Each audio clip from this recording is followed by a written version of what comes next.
The opinions expressed in the following program are those of the participants and do not necessarily reflect those of Rogers nor Rogers TV.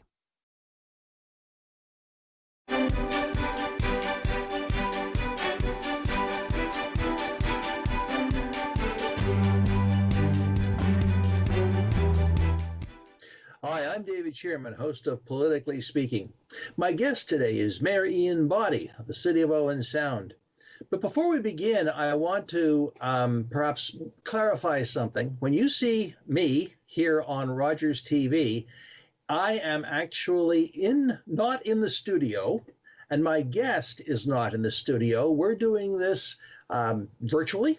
We're using a technology called Skype, and it's quite a change for us, I can assure you. But that's why we're not wearing masks. That's why you don't see masking. And simply that we're in two separate places. And in my case, I'm in my own home, and I believe the mayor is in his office in his own home. So we're going to have a conversation today. Ian, welcome. Good to have you here. Welcome. And actually, my mask is never far away, and I'm in my law office. So when I'm dealing with staff, the mask goes back on, and dealing with any clients that come in, although we're doing much of our work by Skype as well. So the mask is always close by and on when it needs to be. Absolutely. I mean, I have a box here in the back of my office, which is, we call it Lower Studio 916, which is full of masks, disposable masks, and that's because that's the way we've decided to go, and it's just, you always make sure you don't leave your house without your watch, your wallet, your keys, and your mask. Yeah. and I guess we're going to be in that position for the next little while. Well, I'm pretty excited about getting through 2020, and now that we're in 2021, my joke has been I'm really looking forward to 2022. But clearly, it's going to take a while to roll out the vaccines. We're seeing some numbers that keep climbing across the province and have climbed a little bit up here. So I think we're going to be wearing our masks, washing our hands, keeping our distance, having less activities to do for a while through 2021 until we can get enough people vaccinated and be able to get back to normal. But I think it's going to be a good part of the year from what I'm seeing. Yes, I agree with your conclusion. I noticed when I was out walking my dog this morning that normally, and I live near a couple of the public schools where when I walk the dog, traffic is usually, insane would be a mild word for it. But my point is that today there was no traffic at all. It was very, very quiet. I've noticed that the last week or so that it's been quiet all over town. And I guess that's good from a COVID point of view. Yes, it's a sign of other issues, and we don't want to minimize those either. There are significant, let's just say the effects are not over yet at all. So yeah. Now, there's lots of things going on, even still with the COVID lockdown. Lots of things to do. The Good Cheer rink at Harrison Park was opened up briefly, and I think is back open again. It is open. The plan is to have, up till yesterday, the plan was 15 skaters at a time, 45-minute segments. So register, go skate, get off the ice, put the next group on for the next hour. Wear a mask, no hockey, no games that people would be close to each other, just go out and skate. However, given the provincial decision yesterday to maximize the number of people collecting outside to 5, staff will be having another look tomorrow. Probably by the time this show comes on, the meeting will have already passed. But we'll look at whether we continue with only 5 people on the ice or not. It might not make sense. So we were looking forward to making use of that rink. Staff's been working on some kind of a an event or a series of events or a collection of events in February where we encourage people to get out, get them outside, get them walking, almost like a scavenger hunt that you could do individually. Hopefully we can still do that. If we can't, then we'll maybe put it off till March, but we want to be able to do things that A, gets you out active, B, makes you think, maybe shares a bit of fun, shares a bit of history of Owen Sound, and they've put together a pretty good idea of a program of what we can do. So hopefully we can get that done and be able to do that in February. You know, I was thinking that some of these activities I would describe as broadly inclusive. And that's quite a shift for us as a city, because we've always focused on maybe traditional winter sporting events. But things are changing a little bit. Well, to a certain extent. I mean, you can still go cross-country skis somewhere. You know, you and a spouse and maybe up to 5 friends that you're keeping your 6 feet away, wearing a mask. If you're, out there, you can do some cross-country skiing. We got out with some friends and snowshoed between Conservation Authority up to Ingalls Falls. There's a lot of people out. As we met people on the trail, people just stepped off the trail in their snowshoes and kept their distance and said hello and kept going. So there's still lots of outdoor, I guess we'd call them recreational activities that can be done. Might not be at a hockey rink, it might not be figure skating or basketball or volleyball or those indoor sports. But the leisure activities, I think there's probably more people participating when you see the number of people on trails down around Harrison Park and around the city. I think there's, 20-odd kilometers of trails in the city? I can't remember the exact number, but, when you think you go to the Bay Shore and go down along the trail going north out past the wastewater treatment plant and out towards the soccer pitches, certainly the rail trails heading out west, you might run into some snowmobiles, but they'll slow down for people. There's lots of trails around inside of Owen Sound and outside. I know even up on what I call the West Rocks, but the Niagara Escarpment, there's trails up there that I know people are walking on. So there are a lot of trails even beyond just the ones that we have at Harrison Park and up to Ingalls Falls. Yes, I think it's a very good point, Ian. And the other thing is that you can, with the Ingalls Falls Road open now, you can access the falls directly, as opposed to not having to go all the way around and simply not being able to access the falls. With all that construction, it's now finished. The falls are pretty fabulous right now. There's a lot of water going over, so it's pretty spectacular to go and look at if you get a chance. For sure.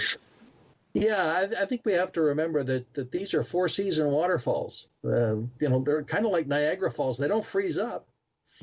No, they certainly don't. And they have a unique beauty of all their own, don't they? Yeah. It's just nice to get outside. That's get away from the TV. That's very, very true. I mean, there's only so many reruns you can watch. Probably Mark at Rogers is saying, "Oh no, Ian, don't say get away from TV. Don't do that to us." Well, the nice thing about Rogers is that if you miss a show, you can go on YouTube and usually find it. So, this interview, Ian, will live on. It will live on. Now, the field hospital, which is in the Bay Shore, I was reading in the newspaper yesterday that the hospital has said they are prepared to open it if it is necessary, and they did say that they are now bringing in they've been preparing to accept transfers from other parts of the province, patients from other parts of the province. With the field hospital potentially opening, that kind of has a domino effect on a whole bunch of things. Obviously, the walking program that was at the Bay Shore is not available because of the closure orders. But what about the attack? What are you hearing about the attack?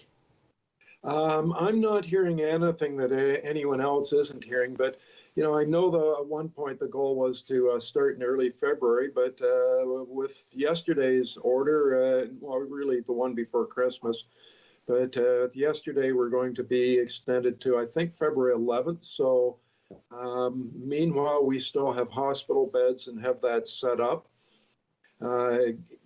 Given that a lot of the hospitals south of here are getting overwhelmed, I think we're going to be seeing people very quickly. And again, I'm speculating, I don't have any inside knowledge, but we're going to see that field hospital being used to support the hospitals, the hospitals and the staff of the major cities down south, and that's what it was set up for. I think we'll start to see people soon, but again, I'm speculating.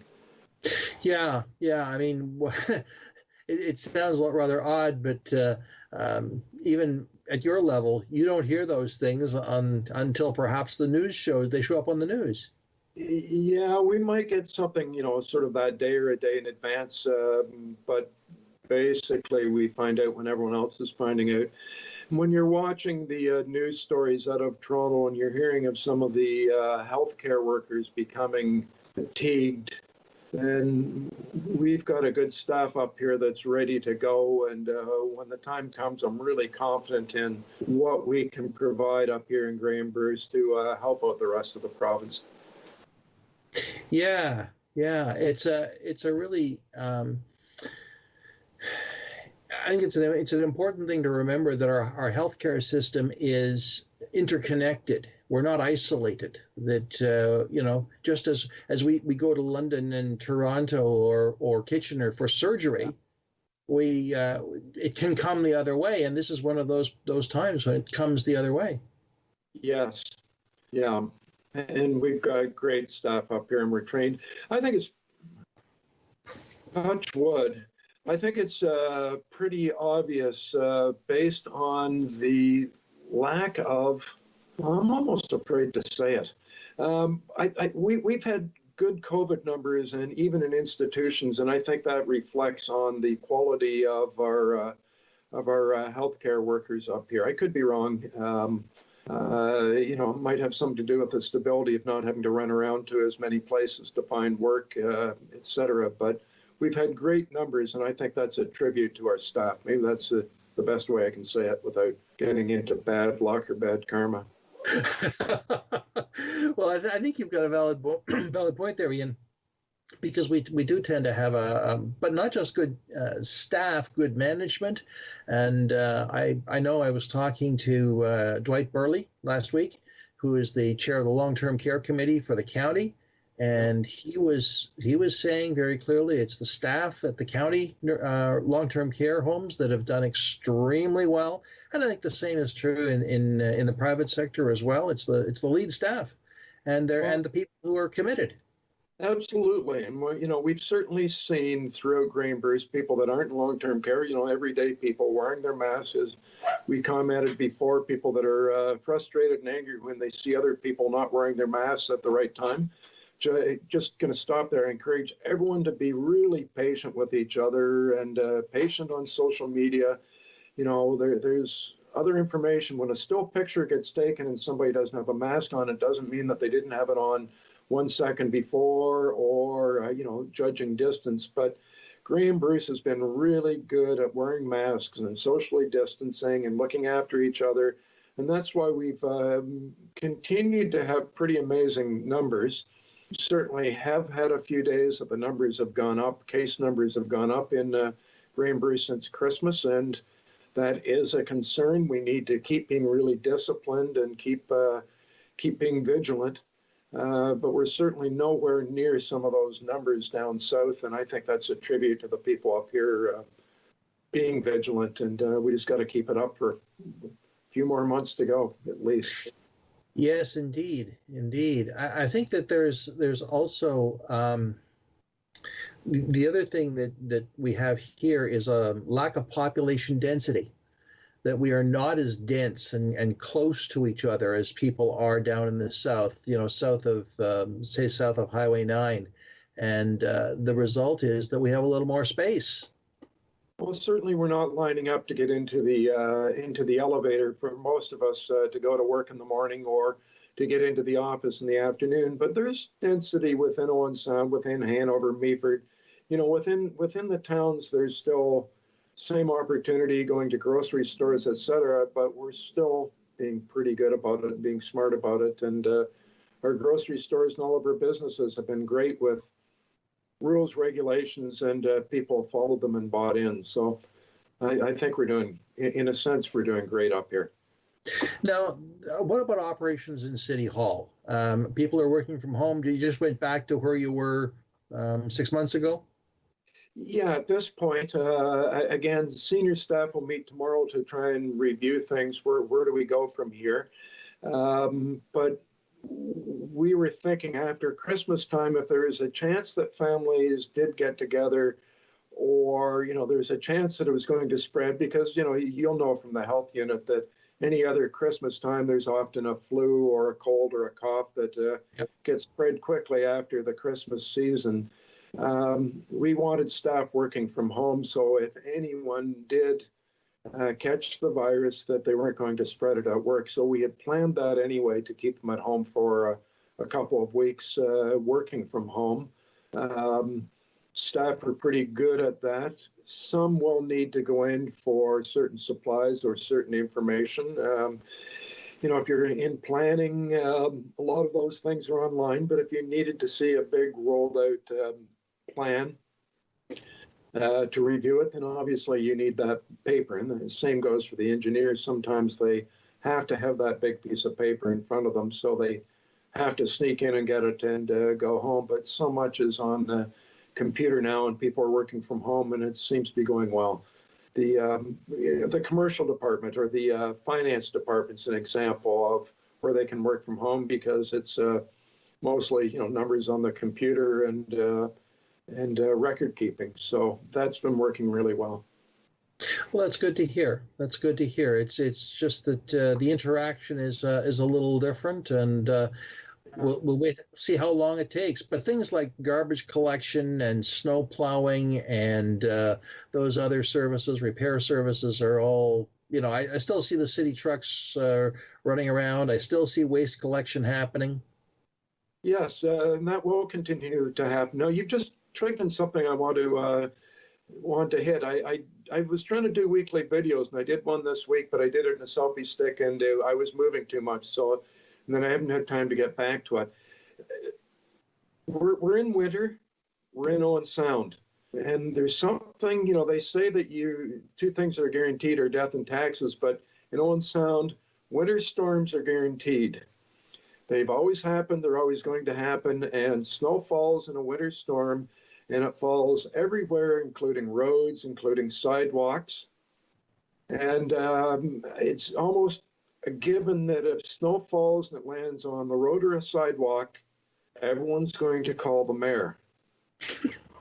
I'm teasing a little bit, but just for information, the province has a standard that we must meet, so a winter maintenance standard that must be met.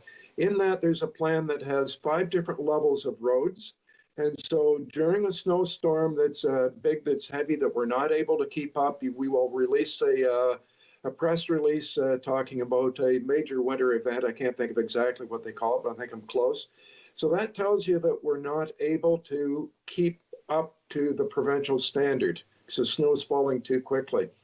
At that point, all trucks, all staff that we can put on are on the roads doing hills and doing major arteries.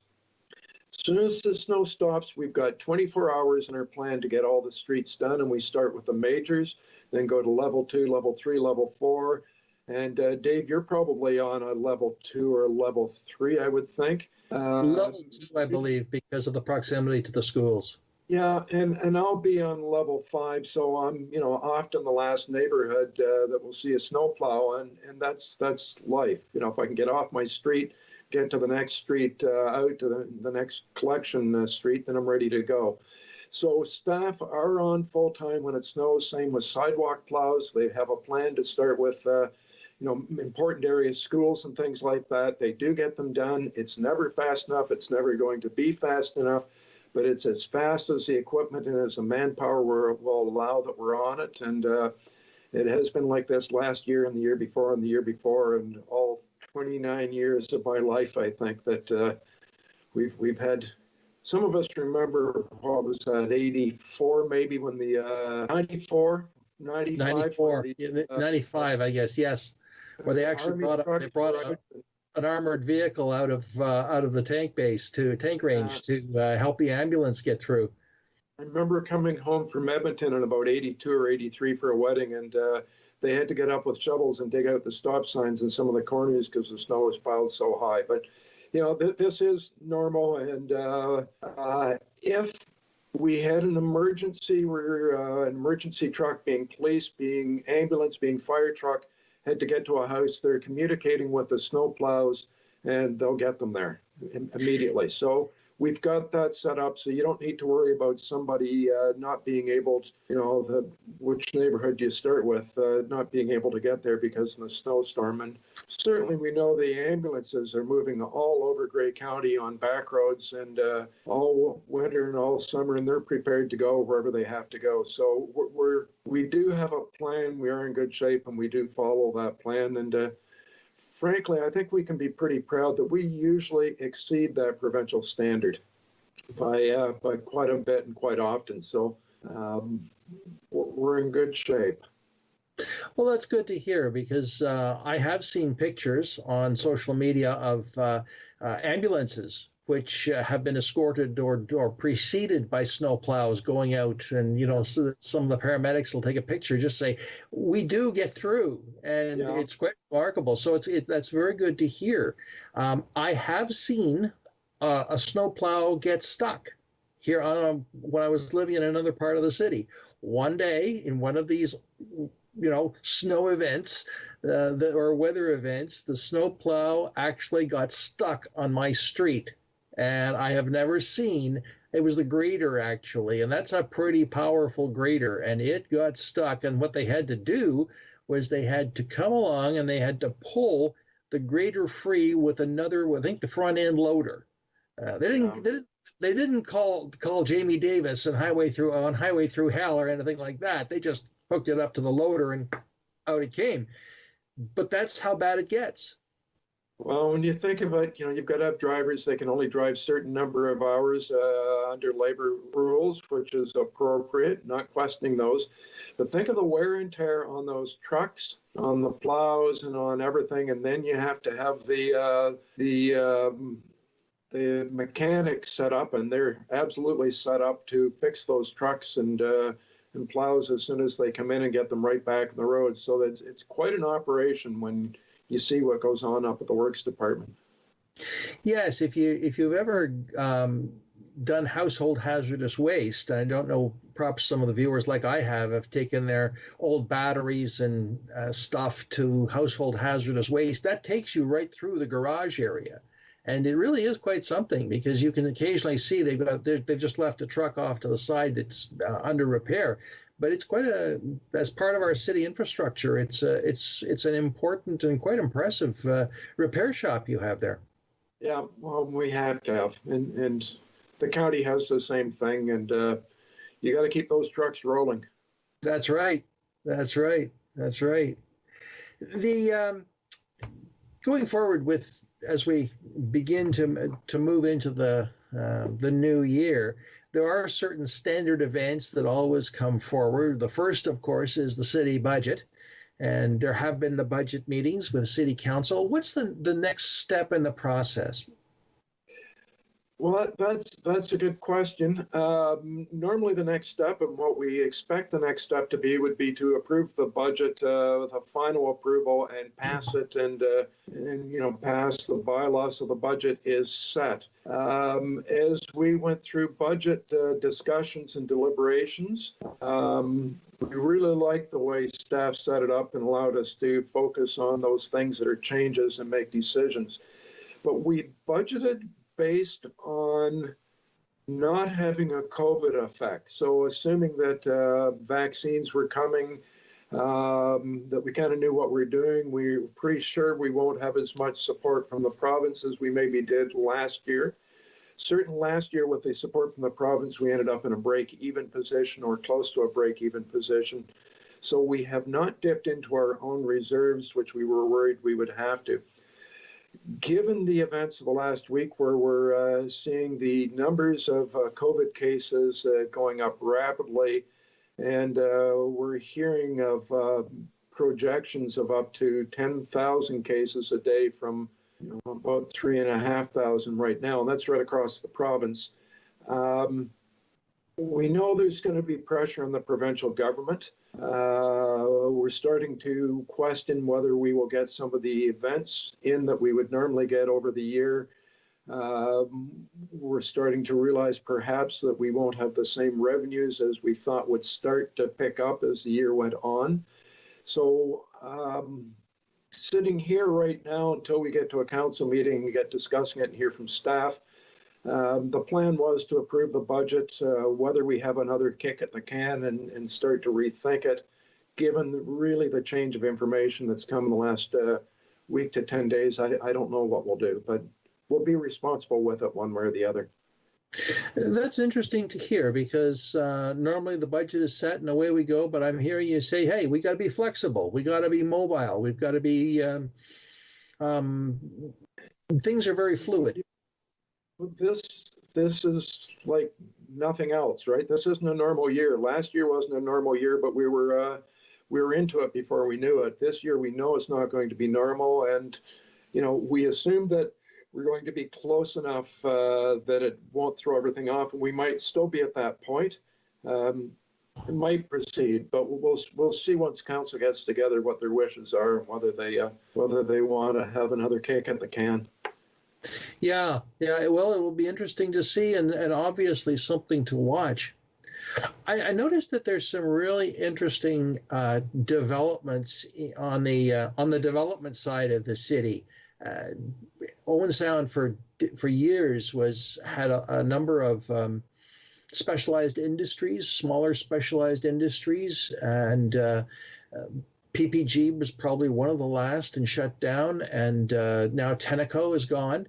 They left last year, but they're still here in a sense, because we've still got their plants, their buildings are still here. And I noticed that the PPG building is going to be used for craft cannabis.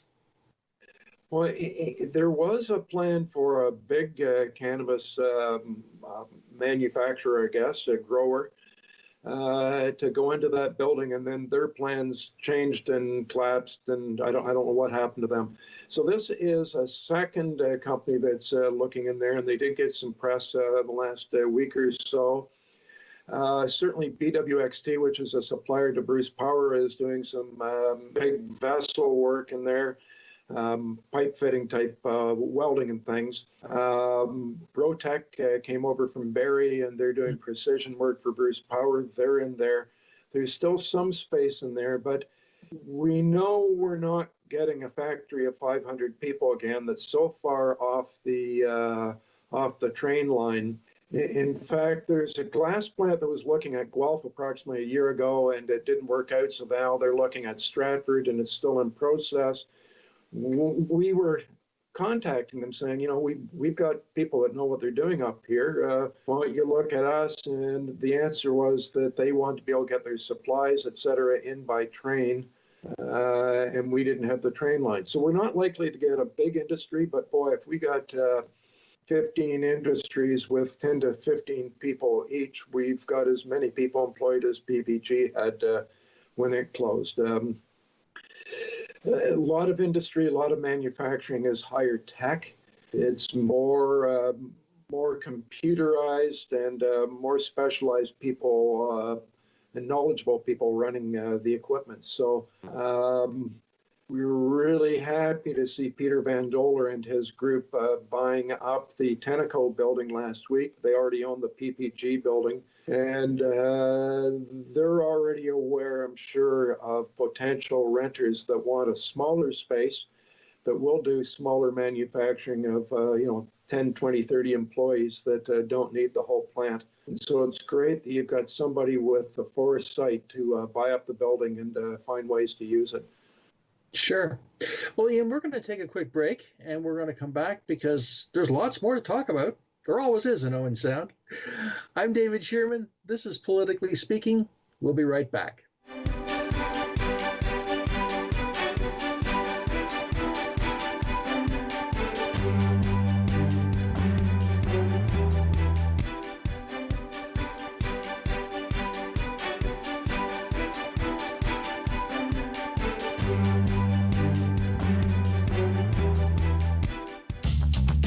This program is brought to you by Ignite TV. Now you're in command. Visit Rogers.com for more details.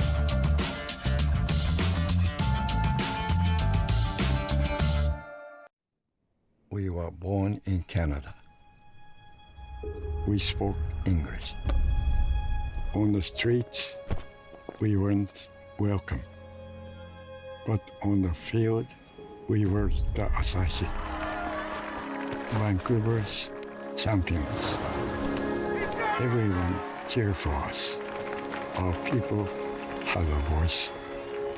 Then Canada declared war on Japan. They took us from our homes, called us enemies, forced us into camps. But we brought the game with us. Baseball helped get us through the internment.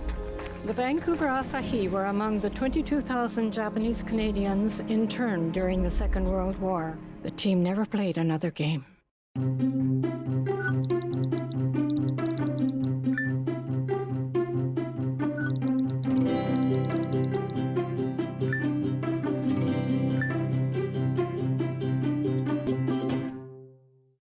The opinions expressed in the following program are those of the participants and do not necessarily reflect those of Rogers nor Rogers TV.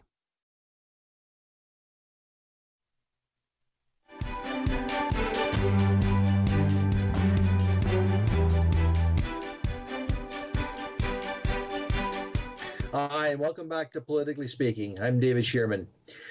My guest today is Mayor Ian Boddy of the city of Owen Sound, and we've been talking about a lot of the things that are happening in the city. And I'll tell you, you can open your newspaper or turn on the radio or check your internet news or on Facebook every single day, and there's always something different. I mean, Ian, I have to say I was a bit surprised to see this week that it's been announced that Burger King is coming back to the area, and they're going to be over on 16th Street East. 16th, yes, 16th, correct. Yes, I was thinking avenues, correct. Yes, they're going up, I think, into Heritage Grove area. Listen, there's a lot going on. I went up Malleable Hill, down 9th Avenue East to 16th Street, and I think I counted 1, 2, 3, 4 or 5 construction areas along there, 4 for sure. 5th one that I know is about to happen that maybe you won't see in the ground yet. Certainly things going on at Heritage Grove, the vet clinic going in between seasons in the back of Canadian Tire. And Pet is putting in residential, and they've already got the streets poured in behind, what would that be? Tim Hortons. And Tim Hortons back up in that area. Southbridge has started to level their lands right across from Seasons. That's the big yellow fence. So like the physical work has started to come in, and that's what City Hall staff have been looking at for the last 2.5 years with engineering and with planning and all those things going on. So, you know, there's a lag when people say, I don't see what's going on, and we do. There's lots going on, but a huge year for Owen Sound for the value of building permits given out last year, I think was 65 million, which is in around what we did in 2010. And, you know, that's the biggest year in 10 years. So hopefully we keep doing that. We're going in the right direction. Years ago, we pulled together some stakeholders to have a meeting about growth and trying to have a growth plan. And the plan didn't actually make it to paper, but we came up with a theme of 30 by 30 being a population of 30,000 by 2030, which is a really lofty goal, but why not set a goal that's hard to reach? Though the plan never made it to paper as of yet, expect it will in the next couple of years with Tim Simmons, our city manager. It's certainly been part of the philosophy of the city of trying to attract more development, so there's more people paying taxes, and we can take all those services that we want and level that cost across more taxpayers, and so it ends up being cheaper per household is the goal. So this growth certainly fits into what we were talking about a few years ago and have continued to talk about where we want to go. So really happy to see the end of the year with those numbers and know so much of that is starting to come online. Plus, I know there's more things in discussion that the planning department and the engineering department is looking at on paper that we'll see in the coming year. You know, it's funny. I was talking to someone down in the south end of the county today, and they were remarking on the number of homes that are being built down in that area, and they used a number in the hundreds. Yeah. And I'm thinking, wow, I have not seen that kind of building in many, many years. And it's going to be a big change for us and a real opportunity. Well, when you, well, first of all, I'm going to go back just to hit that. When you said the south end of the county, they are part of the county, and anytime we have development within Grey County, it's beneficial to all of us. So it's not, just so I don't make it sound like it's an Owen Sound versus Dundalk or anything like that. But a year or so ago, I guess it's 2 years ago now, we went to Arizona, I think. Anyway, we went to the airport early in the morning, and I was shocked at the number of cars pouring onto Highway 10 coming out of Dundalk, out of Shelburne, out of Orangeville I knew about, but at 6 o'clock in the morning going south. So with the cost of housing in Toronto, more people are moving up and driving all the way from Dundalk and probably Flesherton. I know there's people here in Owen Sound that are driving to Toronto to go to work, but the housing is certainly starting to fill in to Grey County for sure, which is interesting. Now, at the last council meeting, I think there was or it may have been a city press release, there was a new phrase that the city was planning to use as in promoting itself as the place you want to work from home or something like that. No, the place where you want to live, of course, where you want to live is our certainly our logo, our marketing line. A year or so ago, or 2 years ago, we did Are You Most, where we went out and tried to attract young entrepreneurs. We are grabbing the title of being the home office capital of Canada, and encouraging people to move up here. You know, if you're working by modem, never mind.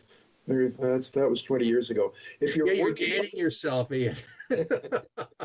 if you're working online and working from your computer at home, you don't have to be in Scarborough. You don't have to be in London. You don't have to be in Kitchener-Waterloo. You can be in Owen Sound. You can walk your kids to school and go home and put on the slippers and get to work.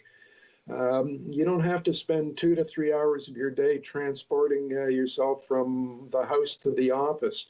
You know, you can take 2 minutes to go from the coffee machine to the kitchen table to your computer. So we've now got 5G up here with Rogers. We're getting more fiber and more broadband.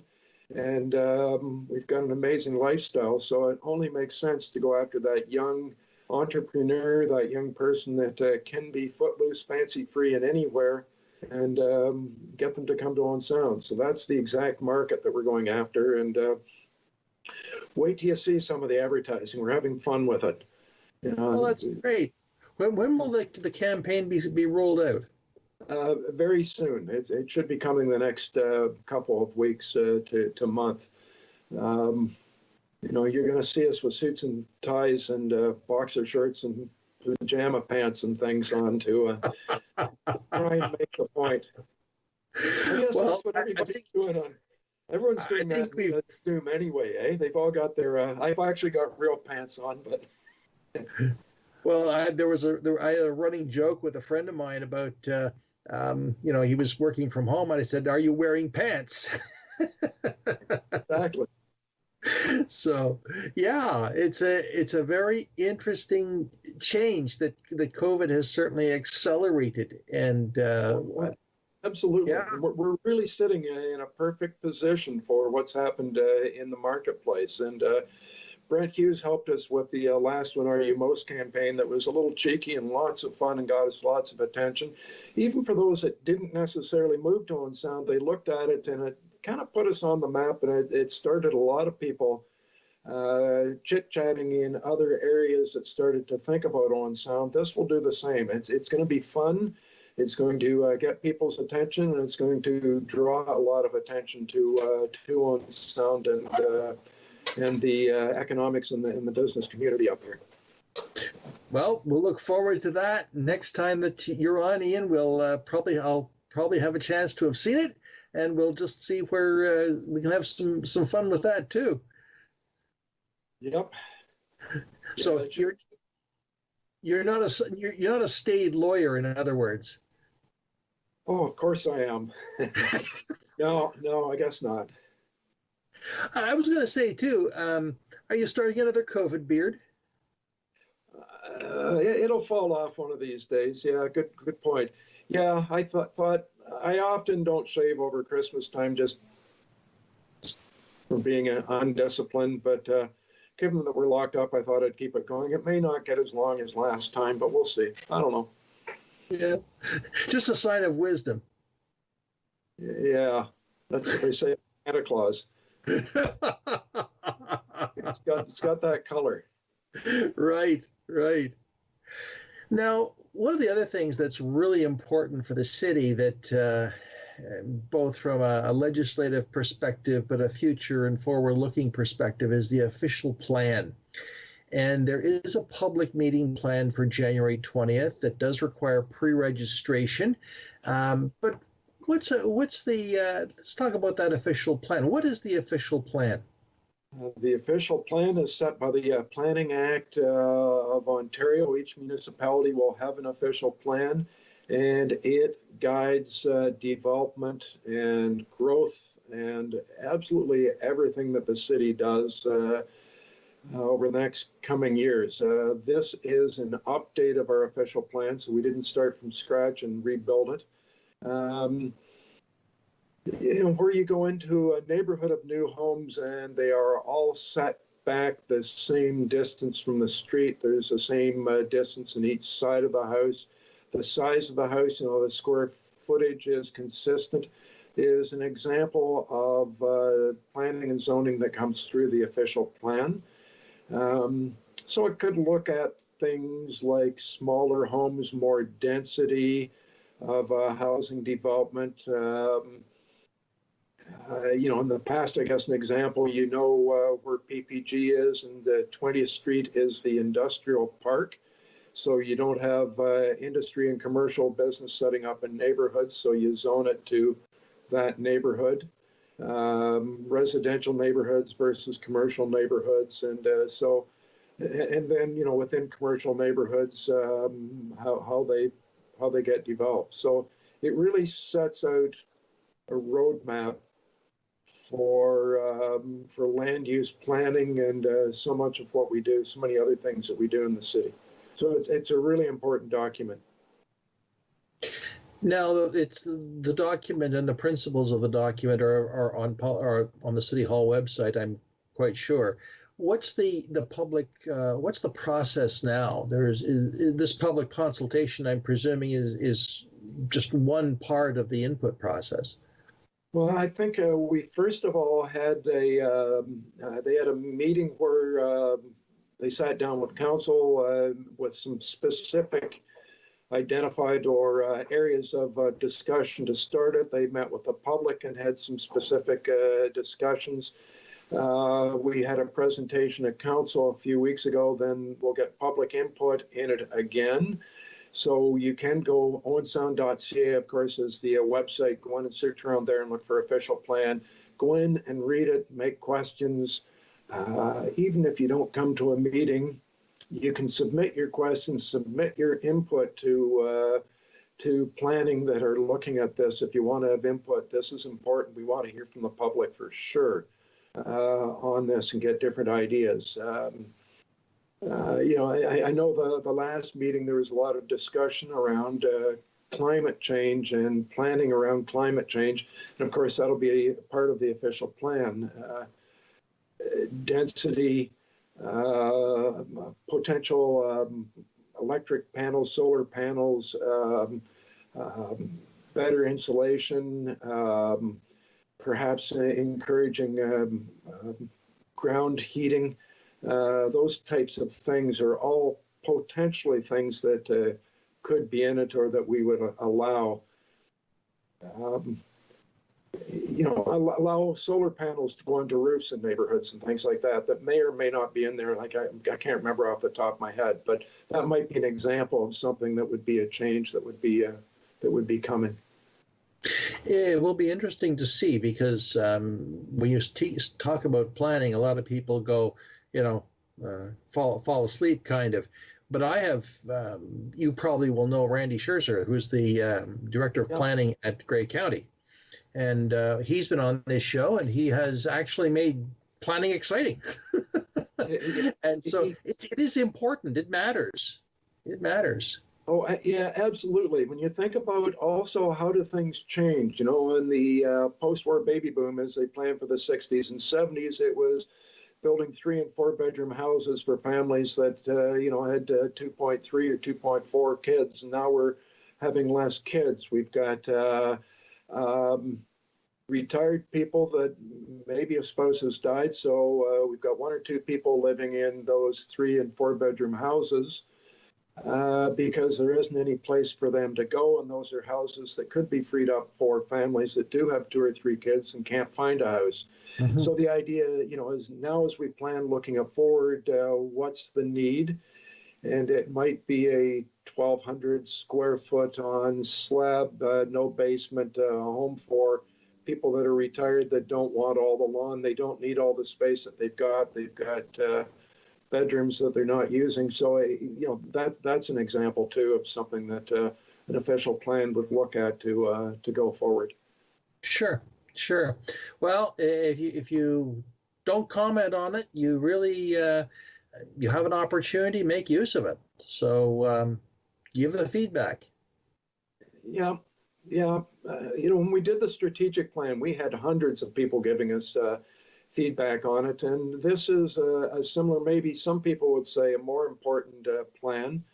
It's a little more solid and a little less, it's more specific, I guess. So it is really important. So we really do want general feedback from people on any, what they see in it, and want to hear from people for sure.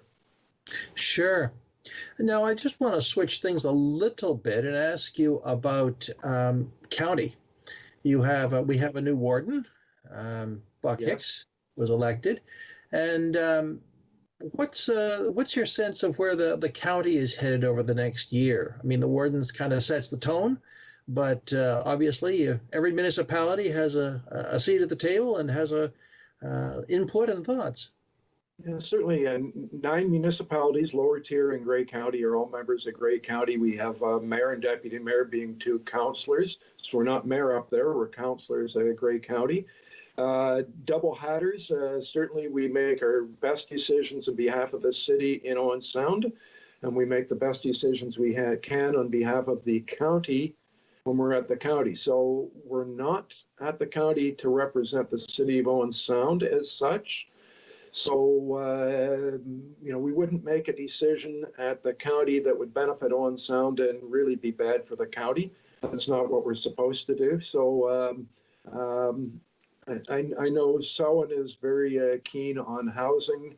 He put together a task force that Brian O'Leary's sitting on that's just a very quick ad hoc committee on Hanover and Owen Sound, because we've got a lot of the social issues because we're the 2 larger communities within the county. And of course, social services is all administered through the county. So they're looking at different things, and housing, I think, will be big on Samhain's plate in the next year. Certainly, Paul was interested in long-term care, for his own municipality of Grey Highlands, et cetera, and did a great job moving that ahead and getting some approvals, and so on will change not take away. We won't be moving backwards. That scares people that that maybe we're not going to be moving ahead with long-term care. We are. That's set in stone. This is trying to figure out how to answer some of those housing issues that we've got. Yes, I think you make a very good point about long-term care. It's an issue that is affecting all of us, especially in Grey County. Maybe in Sound we have a new private long-term care development, but there is Grey Gables, and there is also Rockwood Terrace, which are going to be redeveloped for the county level. Lee Manor that's here in Owen Sound, and before I went on county council, they'd done a lot of upgrades to make sure that it was at an A level that the province demands. So yes, Rockwood Terrace is going ahead. Grey Gables is going ahead with the new hospital going into Grey Highlands. Then that will also potentially be right next door, so there might be some tie-in there. I think there will be some tie-in once we start to sort that out. But lots going on in Grey County. There certainly is, and we haven't even talked about what's going on over in town of Blue Mountains and Meaford, and there's lots of activity over, particularly town of Blue Mountains, with influx of people from the city. We talked about the changes that are happening here, but I know Mayor Soever has spoken about people who are coming and staying. Yes. With the number of homes, that they pay a big portion of the county levy because of the assessment of their property. It breaks down that everybody in Grey County is paying the same amount per $100,000 of assessment as each other, but when you've got really big weekend homes, we just saw one that was $7 million that burned down over there a couple of days ago. They're naturally going to be paying more taxes, and a lot of those homes are just weekend homes. So people are living elsewhere. They're registered as being a resident of Toronto or somewhere else, but meanwhile they've got these homes up here, and so the population that Allard talks about, the weekend population is much higher over there than it says in the sign, and there's cost to that, of course, for roads and things, county roads, and ambulance service, et cetera, at Blue Mountains Hill, et cetera, and Georgian Peaks, and so I think his point is that the numbers are different than what the sign says, and they certainly are. Yes, and one of the other things that I have been told by people who live in Grey Highlands around Lake Eugenia is that there's an awful lot of renovations of cottages going on, that the phenomenon of out-migration from the city is affecting all of us, not just Southgate, but all across the county. Yeah, I've seen some numbers from the real estate board from a realtor the last day, and I don't have them on the top of my head, but clearly we've got a lot of people looking to buy up here when the prices have inflated 39% over the last year, and the volume of sales is up, and there are a lot of people moving into Grey and Bruce and Owen Sound. So that's what we want, for sure. That's what we're striving for. Well, I also noticed on social media in the last couple of weeks, someone was actually begging for a vacation home, for a cottage. I will pay up to X hundreds of thousands of dollars, but contact me. And I thought, I have never, ever seen that kind of solicitation in my life. Someone who actually wants to, well, they want to move here. They were, but they were literally, someone said, well, go look on Kijiji. I am on Kijiji. So it's in many ways, it's bewildering. On the other hand, it's incredibly exciting. And there is, as you have said, there's a wonderful opportunity here for us as a city and as a county. Well, with that comes entrepreneurs, and with entrepreneurs comes new businesses and expanding businesses. And now there's 1 employee, now there's 5, now there's 8. And a lot of them are high tech, which is high paying. And that's what the Are You Most campaign is about. That's certainly what the Home Office Capital of Canada is going to be about, is attracting those people that will hire other people and expand and probably have higher incomes, and it just helps the economy so well with A, them coming to visit, even being tourists, but B, coming to live, and that's the goal. Yeah.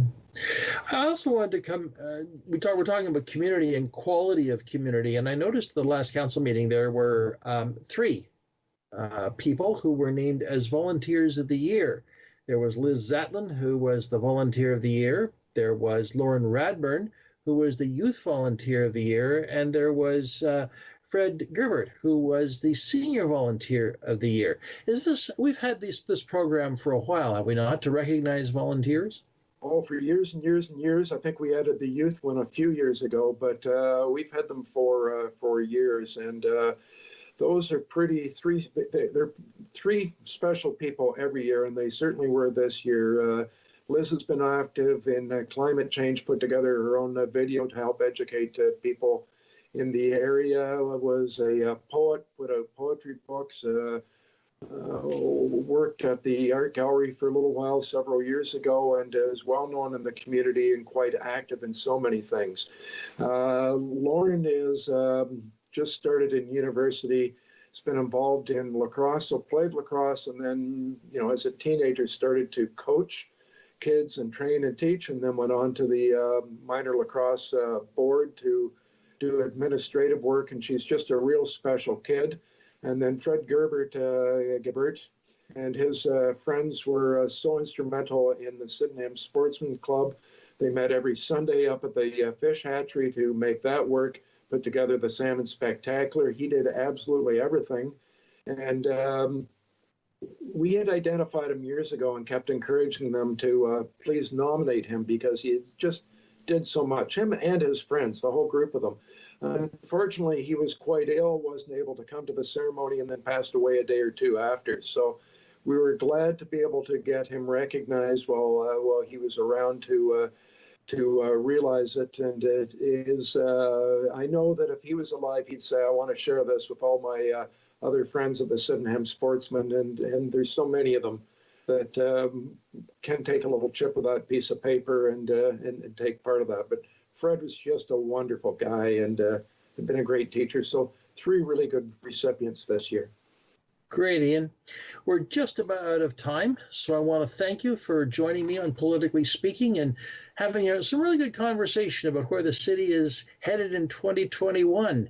The council will be meeting online a week, this coming Monday, for those who are watching it. I think it's the 18th, but yes.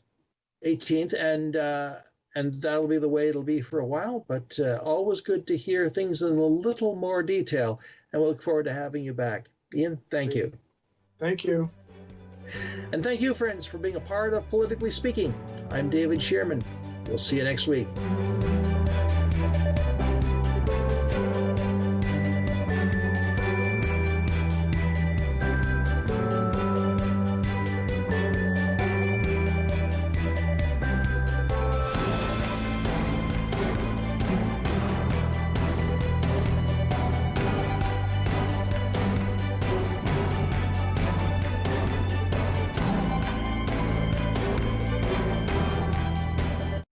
Call the Rogers TV viewer response line, email us, or connect with us on social media.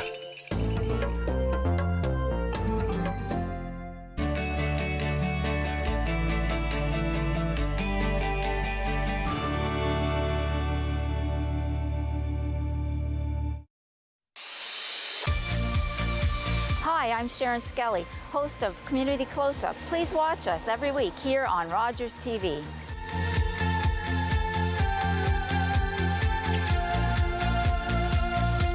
To understand the world. Okay, we're here. Run, it's go time. Seek. So what happens if we bring the full light of modern science